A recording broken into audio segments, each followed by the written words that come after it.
कहते हैं Nelson Mandela को जब सजा दी गई थी तो उस जेल के जेलर ने उसे कहा था कि मैं वह जेलर हूँ जो ये दुआ करता है कि तुम्हें सजाए मौत हो जाए, क्योंकि जो तुम्हें सजा दी गई है उसे जो सजा दी गई थी वो थी कि वो किसी को ना छू नहीं सकता था। उसके फैमिली मेंबर भी आते तो उसको दूर से ही मिलते, कोई वो हर बंदा उसको देख सकता है लेकिन ना वो किसी को छू सकता था ना ये किसी को छू सकता था। तो 20 साल वो इस कैद में रहा और 20 साल के बाद जब उसे रिहाई मिली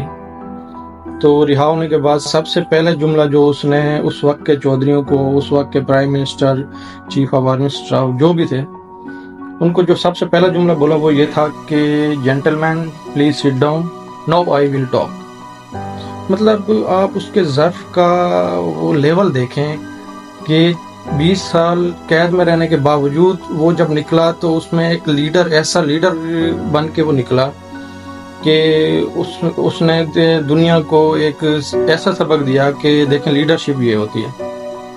अगर आप देखें कि हम लोगों में किसी को भी अगर 1 साल की भी कैद हो जाए तो हम लोग तो भेड़ बकरियां बन के निकलेंगे, हमें तो दुनिया जहान का होश ही नहीं होगा। तो लीडर की डेफिनेशन ये है, असल लीडर जो है ना वो ये बंदा है।